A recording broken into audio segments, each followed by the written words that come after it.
विद्या city में। तो इससे पहले की वीडियो में हमने जाना था कि साइकोलॉजी में क्या थे, साइकोलॉजी को क्या कहा गया। पहले तो आत्मा का विज्ञान बोला गया, फिर मन का विज्ञान, मन और मस्तिष्क का विज्ञान बोला गया। फिर मन भी दो टाइप के हमने बोला था कि आंतरिक मन, बाह्य मन, यानी इंटरनल और एक्सटर्नल, दो टाइप के थे। फिर इसी में आपस में कुछ ज़्यादा ही वो विवाद हो गया इस पर भी कि हम कौन से मन का स्टडी करें। तो इस तरीके से धीरे धीरे ये वाला लॉजिक लोग का खत्म हो गया।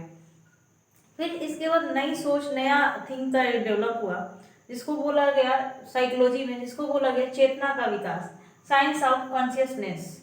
ठीक है, ये जो डेवलप हुआ थिंकिंग, वो सबसे कम समय तक रहा था। और कैसे इसका ओरिजिन हुआ, कब खत्म हो गया, कैसे खत्म हुआ, इसके बारे में भी बात करेंगे। तो सबसे पहले तो इसने चेतना का विकास जो यानी साइंस ऑफ कॉन्शियसनेस, कॉन्शियसनेस के बारे में किसने दिया, किसने बताया सबसे पहले। तो दो हमारे विद्वान थे जो William James and William Wundt थे। William James and William Wundt. William James जो थे वो अमेरिकी वैज्ञानिक थे, और विलियम वुंट थे वो जर्मन थे। ठीक है, तो विलियम जेम्स ने अपना क्या थिंक रखा था, इन्होंने ये बताया था कि चेतना ही जीवन है एवं जीवन ही चेतना है, यानी कि consciousness is life and life is consciousness. इन्होंने ऐसे बताया था। कैसे? इन्होंने ये बताया कि यदि लाइफ है तो कॉन्शियसनेस है, और कॉन्शियसनेस है तो भी लाइफ है। कैसे जानेंगे हम इस चीज को? जैसे कि मान के चलो कि यदि कोई मूर्छित अवस्था में हो जाता है, यानी कोई बेहोश हो जाता है, तो हम क्या करते हैं, उसको कैसे चेक करते हैं? हम उसका नब्ज चेक करते हैं कि क्या ये चल रही है, कहीं व्यक्ति डेथ तो नहीं कर गया, यानी उसमें कुछ भी एक्टिविटी हो रही हो या कोई हलचल हो रहा हो, तो हम समझते हैं कि नहीं, इसमें क्या हो रहा है, अभी भी ये जीवित है, मतलब इसमें कोई चेतना है, इसमें कॉन्शियसनेस है, हम ये ध्यान देते हैं। तो कॉन्शियसनेस है, ये चेतना है, मतलब ये भी समझ जाते हैं कि इसकी लाइफ है, अभी जीवित है, ये अभी मरा नहीं है। समझ में आ गई? तो इन्होंने ये बताया था। तो इनके थिंक को, इनके विचार को किसने समर्थन किया था, कौन सपोर्ट किया था? तो और भी बहुत सारे दार्शनिक थे, बहुत सारे विद्वान थे, जैसे विलियम टिचनर थे, जेम्स सिली थे, चैडविक थे, विलियम वियट्स थे। तो इन्होंने भी इनके बातों को सपोर्ट किया था। अब क्या हुआ कि अब ये बोला गया कि work of William Wundt. William Wundt ने क्या क्या किया, दोनों लोग का काम देखेंगे कि जेम्स और वुंट, इनका क्या योगदान था साइकोलॉजी में। तो विलियम वुंट ने सबसे पहले क्या किया था कि साइकोलॉजी का लेबोरेटरी बनाया सबसे पहले इन्होंने। कहाँ पे? जर्मनी में। जर्मनी में 1879 में सबसे पहले उन्होंने एक लैब बनाया, जो साइकोलॉजी से रिलेटेड लोग उसमें एक्सपेरिमेंट करते थे। ठीक है, जो इन्हीं के वजह से एक्सपेरिमेंटल साइकोलॉजी जो है डेवलप हुआ। सबसे पहले इन्होंने बनाया था, डेवलप भी कहाँ से हुआ? इन्हीं के वजह से। तो सबसे पहले जर्मनी के कौन सा लिपजिंग नामक जगह है, वहीं पे क्या हुआ, उन्होंने ये लैब का स्थापना किया। और आज भी वो लैब जो है कहाँ पे है? तो जर्मनी के कार्ल मार्क यूनिवर्सिटी में। कार्ल मार्क यूनिवर्सिटी में ये क्वेश्चन पूछा जाता है कि first lab of psychology made by Wundt अभी भी कहाँ पे है वो? तो कार्ल मार्क यूनिवर्सिटी में है। समझ में आ गई? फिर इसी वजह से इनको क्या बोला गया? Father of experimental psychology. Father of experimental psychology किसको बोला जाता है? वुंट को। समझ में आ गई? क्योंकि एक्सपेरिमेंट के बारे में सबसे ज़्यादा इन्होंने ही बताया, सबसे पहले इन्होंने ही बताया था। तो इन्होंने बताया गया कि प्रयोगात्मक मनोविज्ञान के जनक, प्रयोगात्मक मनोविज्ञान का जनक किसको बोला गया? तो विलियम वुंट को बोला गया था। इसके बाद आ गए विलियम जेम्स। ये अमेरिकी विद्वान थे, और इन्होंने भी अपना काम, एक अलग ही योगदान दिया था साइकोलॉजी में। इन्होंने सबसे पहले क्या किया कि साइकोलॉजी से रिलेटेड बहुत सारा बुक लिखना स्टार्ट किया, और बहुत सारे ऐसे बुक लिखा। उसमें से एक इनकी बहुत ही फेमस बुक है, जो ऑल टाइम हमेशा रीट में, स्टेट टेट में और सीटेट में हमेशा क्वेश्चन ये पूछे जाते हैं कि द प्रिंसिपल ऑफ साइकोलॉजी किसने लिखा ये बुक? तो विलियम जेम्स ने, जो अमेरिकी थे। ऐसी क्या खास बात थी इस बुक में? खास बात ये थी कि सबसे पहले ये ऐसे विद्वान थे जो दर्शन शास्त्र को साइकोलॉजी से अलग किया, साइकोलॉजी को दर्शन शास्त्र से अलग करके लिखा, यानी साइकोलॉजी को बिल्कुल सेपरेट बना दिया। इससे पहले जो भी और विद्वान आते थे वो दर्शन शास्त्र के साथ लिखते थे। दर्शन यानी आप लोगों का फिलॉसफी और साइकोलॉजी दोनों को एक साथ लेके चलते थे, लेकिन इन्होंने फिलॉसफी को बिल्कुल साइड किया और बोला नहीं, हम वर्क करेंगे ओनली आपका साइकोलॉजी पे। तो साइकोलॉजी से रिलेटेड ओनली बुक थी द प्रिंसिपल ऑफ साइकोलॉजी। ठीक है, इन्होंने क्या किया था, इसी वजह से इनको क्या बोला गया, फादर ऑफ अमेरिकन साइकोलॉजी। इन्होंने इसके साथ साथ अमेरिका में साइकोलॉजी को बहुत ही ज़्यादा प्रचार प्रसार किया था, अमेरिका में बहुत लोगों को अवेयर कराया साइकोलॉजी से। इसीलिए the father of American psychology किसको बोला जाता है, तो विलियम जेम्स को। और इसी की वजह से इन्होंने इसी वजह से इनको क्या बोला गया था, the father of modern psychology, यानी आधुनिक मनोविज्ञान के जनक किसको बोला गया, तो विलियम जेम्स को बोला गया था। क्यों? क्योंकि मैंने बताया अभी कि दर्शन शास्त्र को अलग करके इन्होंने साइकोलॉजी को एक्सप्लेन किया, साइकोलॉजी के बारे में लिखा फिलॉसफी से अलग करके। इस वजह से इनको आधुनिक मनोविज्ञान के जनक भी बोला जाता है, यानी फादर ऑफ मॉडर्न साइकोलॉजी। ठीक है, तो अब आगे और भी क्या थिंक है, आइए जानते हैं इसके बारे में। तो इसके बाद धीरे धीरे चेतना का विकास यानी कॉन्शियसनेस का इंड होने लगा, और ये बहुत ही जल्दी इंड हो गया। जितना डेवलप हुआ बहुत ही कम टाइम में ये खत्म हो गया। क्यों? इसके दो रीजन थे, और भी बहुत सारे रीजन थे, लेकिन मेनली दो ही रीजन पढ़ा जाता है। पहला तो एक थे फिलोसोफर थे विलियम मैकडूगल। विलियम मैकडूगल ने क्या बोला था, इन्होंने अपना बुक लिखा है द आउटलाइन ऑफ साइकोलॉजी, है ना। तो इन्होंने अपने बुक में क्या लिखा, और ऐसे भी बोला, क्या बोला कि मैं साइकोलॉजी का दुर्भाग्य मानता हूँ, लोग इसे चेतना के रूप में एक्सप्लेन करते हैं। लोग इसे, मैं क्या बोले थे, मैं साइकोलॉजी का बैड लक ये मानता हूँ, तो लोग साइकोलॉजी को सिर्फ कॉन्शियसनेस से ही एक्सप्लेन करते हैं, कहते हैं कि कॉन्शियसनेस ही साइकोलॉजी है, और मैं इस चीज़ को नहीं मानता, ये बैड लक है, साइकोलॉजी बहुत कुछ है, उन्होंने ये बताया। तो इनके विचार से बहुत लोग थोड़ा सा क्या होने लगे, एग्री करने लगे, और धीरे धीरे क्या होने लगा, ये भी आपका जो कॉन्शियसनेस का जो थियरी था वो भी धीरे धीरे खत्म होने लगा। दूसरी चीज़ था, लगभग 1900 में एक और फिलोसोफर थे सिगमंड फ्रायड। सिगमंड फ्रायड ने अपनी एक थियरी दी, क्या कि कॉन्शियसनेस भी 3 टाइप के होते हैं, एक ये कॉन्शियस, एक सबकॉन्शियस और अनकॉन्शियसनेस। अब ये कैसे उन्होंने प्रूव किया, उन्होंने एक एक्सपेरिमेंट किया अपना आइस क्यूब पे। उन्होंने क्या बोला कि मैं कोई भी एक पॉट है, उसमें मैंने ले लिया है वाटर, आधा वाटर मैंने फिल कर लिया है, और उसमें मैंने आइस क्यूब डाला। तो जब मैं आइस क्यूब डालता हूँ ना, तो मैं देखता हूँ कि आइस का मैक्सिमम पार्ट पानी में डूब जाता है, और कुछ ही पार्ट क्या होता है, ऊपर रहता है, और कुछ पार्ट बीच में up down up down up down करता रहता है। इसी से उन्होंने प्रूफ किया कॉन्शियस, है ना, कॉन्शियसनेस को। क्या प्रूफ किया उन्होंने ये बताया कि आइस का वो पार्ट जो नीचे डूब गया है, और मैक्सिमम पार्ट है वो जो डूब गया है, वो है आपका अनकॉन्शियसनेस, है ना, वो है आपका अनकॉन्शियस, जिसको अचेतन बोलते हैं। और जो ऊपर थोड़ा सा पार्ट ऊपर दिख रहा है, जो बिल्कुल पानी के ऊपर है आइस का पार्ट, उसको बोला इन्होंने कॉन्शियस, यानी चेतन। क्या बोला? चेतन। और वो वाला पार्ट जो आइस का, वो ऐसा पार्ट जो कभी अप डाउन थोड़ा सा हो रहा है ऊपर नीचे पानी में, उसको बोला गया सब कॉन्शियसनेस, यानी आधा ऊपर आधा नीचे, आधा ऊपर आधा नीचे। अब ये तीनों चीज क्या है, आइए जानते हैं। इन्होंने ये बताया कि इंसान का जो मेमोरी या माइंड की बात है ना, कॉन्शियस माइंड या मेमोरी आप बोल सकते हैं, conscious mind, subconscious mind and unconscious mind, कि इंसान का जो माइंड है ना, वो 3 टाइप का रहता है, काम करता है, एक कॉन्शियस, एक सबकॉन्शियस, एक अनकॉन्शियस। तो इसमें कॉन्शियस क्या है? कॉन्शियस वो चीज़ें, जैसे अभी मैं पढ़ रही हूँ, अभी मेरे दिमाग में पढ़ा रही हूँ, तो अभी मेरे माइंड में सिर्फ यही चीज़ें हैं मैं जो बता रही हूँ, और आप लोग भी जो पढ़ रहे हो, तो आपका पूरा का पूरा फुली आपका माइंड जो है अभी यहीं पे है, ठीक है, मतलब आप जो कर रहे हैं अभी प्रेजेंट में, तो उसी चीज़ को है। समझ में आ गई।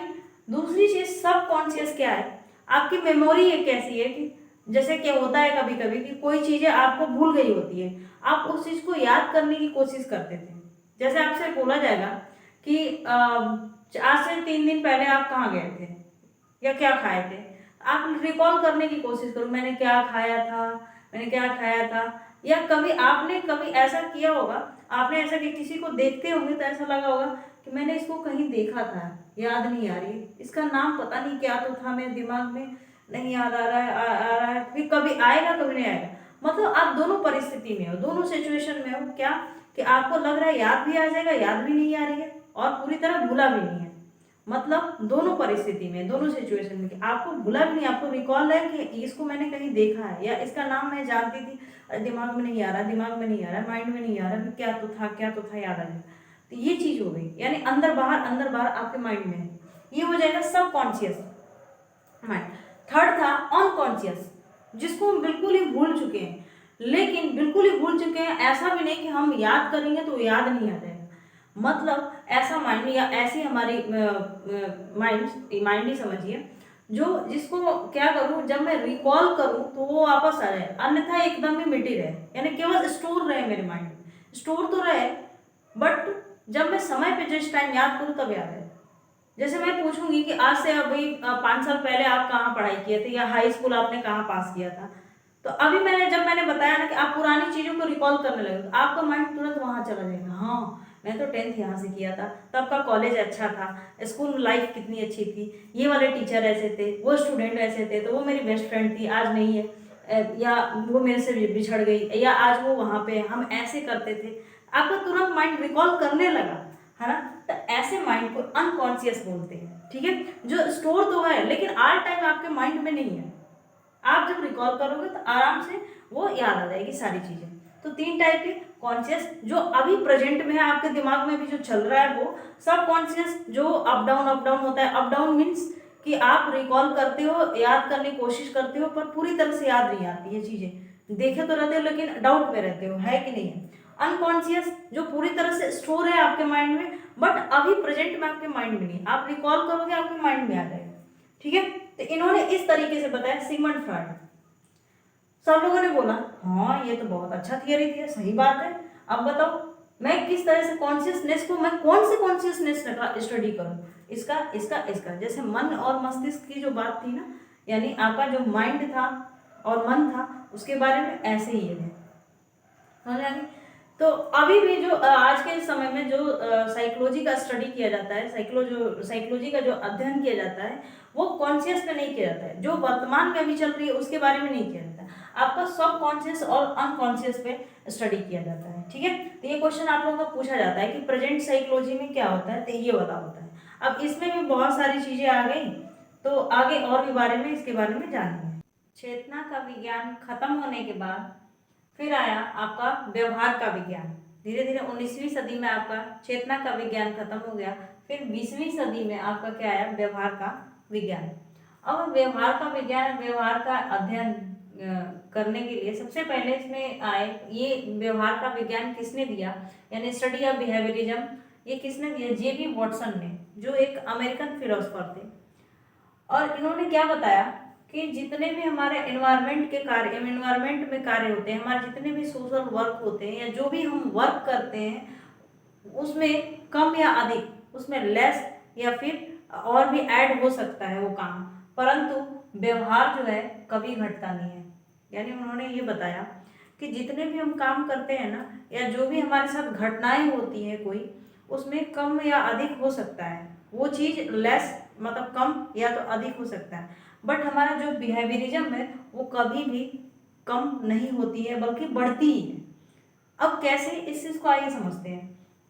जैसे कि मान के चलिए कि आपका जैसे कि ये क्या है कि कभी कभी क्या होती है, आपकी भूख बढ़ जाती है, बहुत ज़्यादा भूख अचानक लगने लगती है, तो इसमें भी चीज़ें बढ़ रही है। आपका जो नॉलेज है वो भी कभी कभी बढ़ता है, कभी घटता है। कैसे, आप नॉलेज को जितना ही ज़्यादा शेयर करोगे उतना ही ज़्यादा आपका नॉलेज बढ़ेगा, और जितना ही आप नॉलेज से दूर होते जाओगे आपका नॉलेज घटने लगेगा। तो वही कह रहा है कि आपका ये नॉर्मल जो काम है ये क्या हो रहा है, धीरे धीरे आप इसमें इंक्रीज भी कर सकते हैं और डिक्रीज भी कर सकते हैं। आपका वेट ही है, कभी घट जाएगा कभी बढ़ जाएगा, है ना। तो ये सब चीज़ें आपका कम अधिक हो सकता है, आपका वेट हो गया, या और भी बहुत सारी चीज़ें हैं ऐसे ही। कभी पैसे भी होते हैं कि कभी पैसे ज़रूरत से भी कम होते हैं, कभी रहते ही अच्छे खासे रहते हैं। तो इस तरीके से क्या होते हैं कि चीज़ें हैं वो घटती बढ़ती रहती है, बट हमारा जो बिहेवियरिज्म है वो कभी घटता नहीं है। जैसे बिहेवियरिज्म का मतलब जैसे कि इसके एग्जाम्पल से समझते हैं। जैसे हमने एक विलेज देखा, जैसे विलेज के हम माहौल को, वहाँ के एनवायरनमेंट को देखा, जाना समझा, वहाँ रहा अच्छे से। फिर हम टाउन में गए, फिर वहाँ के एनवायरनमेंट को हमने जाना समझा, रहा अच्छे से। तो इसमें क्या हुआ, ऐसा तो नहीं हुआ ना कि विलेज का जो एनवायरनमेंट था और वहाँ का जो भी वातावरण था, जैसे वहाँ लोग रह रहे हैं और जो जाना समझा मैंने उसको भुला दिया और सिर्फ टाउन की बारे में याद रहा मुझे, नहीं। इनफैक्ट यहाँ पे ऐड हो गई चीजें कि टाउन की चीजों के बारे में तो मैंने जाना ही, और साथ साथ विलेज के भी बारे में जाना।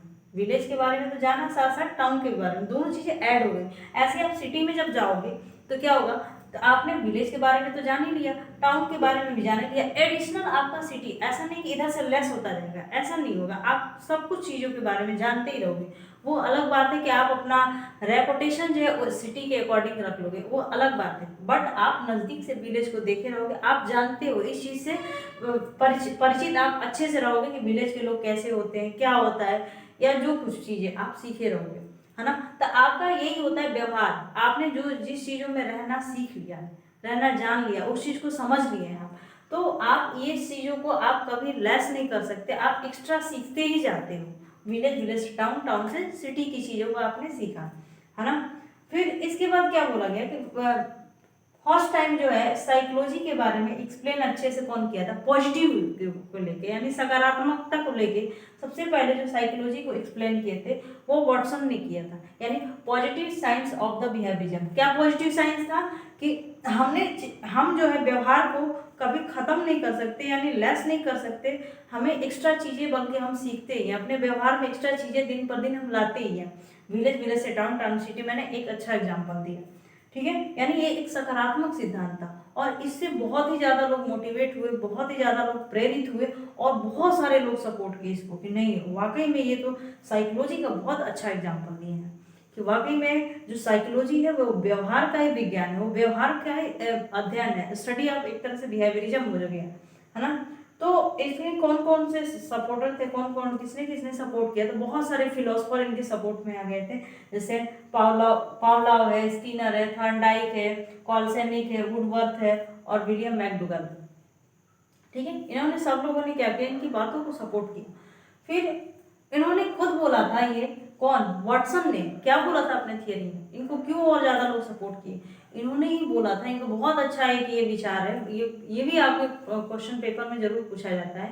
इन्होंने बोला था कि तुम मुझे एक बालक दो और मैं उसे कुछ भी बना सकता हूँ, यानी आप मुझे एक बालक दो, छोटा सा बच्चा दो, और मैं उसे मैं जो चाहूंगा उसको बना दूंगा। आप, मैं चाहूंगा डॉक्टर बना दूंगा, इंजीनियर बना दूंगा, या टीचर बना दूंगा, या चोर बना दूंगा, डाकू बना दूंगा, क्योंकि ये सब चीज़ें व्यवहार पे डिपेंड करती है। तो आप उसको किस इन्वायरमेंट में रख रहे हो, क्या उसको आप सिखा रहे हो, क्या क्या चीज़ें उसके माइंड में आप डाल रहे हो। स्टार्टिंग से ही जो इसका माइंड में रहेगा वही चीज़ें बच्चा बड़ा भी होगा तो उसके दिमाग में वैसी ही चीज़ें रहेगी।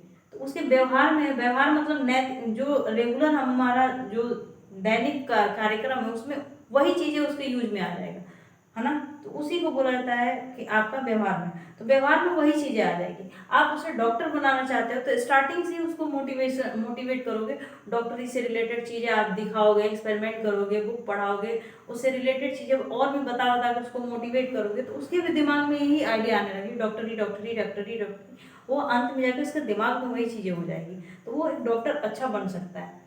इन्होंने यही बताया था, किसने, तो वाटसन ने। इसीलिए इनको बोला गया क्या, 20वीं सदी का चमकता सितारा मनोवैज्ञानिक, इनको ऐसा मनोवैज्ञानिक बोला गया जो 20वीं सदी का चमकता सितारा है, shining star psychologist of 20th century, ठीक है। इसके बाद फिर इसमें लास्ट है meaningful of explain of psychology, मनोविज्ञान की अर्थ यात्रा परिभाषा, मतलब कि इसमें व्यवहार के विज्ञान में फिर मनोविज्ञान की परिभाषा को किसने बताया, मतलब किसने किसने बताया, मनोवैज्ञानिक साइकोलॉजी को किसने किसने एक्सप्लेन किया, है ना। तो इसमें क्या था, सबसे पहले अलग अलग लोगों के अलग अलग थिंकिंग आए, अलग अलग विचार आए। तो सबसे पहले वुडवर्थ ने क्या बोला था, वुडवर्थ ने ये बताया था कि मनोविज्ञान ने सबसे पहले अपनी आत्मा का, फिर अपने मन का, इसके बाद अपनी चेतना का त्याग किया है। और किसको एक्सेप्ट किया है, तो अपने व्यवहार को अपनाता है। लास्ट में मैंने बताया था कि बिहेवियरिज्म बहुत अच्छा आया था, वॉटसन ने जो दिया था। तो सबसे पहले हमने याद करिए आप लोग से, सबसे पहले साइकोलॉजी में किसके बारे में पढ़ा था, आत्मा का विज्ञान बोला गया। फिर इसके बाद मन या मस्तिष्क का विज्ञान बोला गया। फिर अभी हाल ही में हमने पढ़ा चेतना का विज्ञान, है ना, कॉन्शियसनेस। फिर पढ़ा अब किसको हमने एक्सेप्ट किया है, व्यवहार को। तो यानी किसको किसको स्किप किया इन्होंने, किसको किसको साइकोलॉजी जो है किसको किसको क्रॉस करके गई है। सबसे पहले आत्मा को, फिर मन का विज्ञान, फिर चेतना का विज्ञान कॉन्शियसनेस को, और फिर इतने लोगों को तो क्रॉस कर गई। अब लास्ट में किसको एक्सेप्ट किए, तो बिहेवियरिज्म को, व्यवहार को अपनाता है। ये किसने बोला था, वुडवर्थ ने बोला था। तो आज का वीडियो इतना ही, तो चलते हैं। वीडियो आपको यदि अच्छी लगी हो तो कृपया करके चैनल को सब्सक्राइब करें, लाइक करें, शेयर करें। Thank you.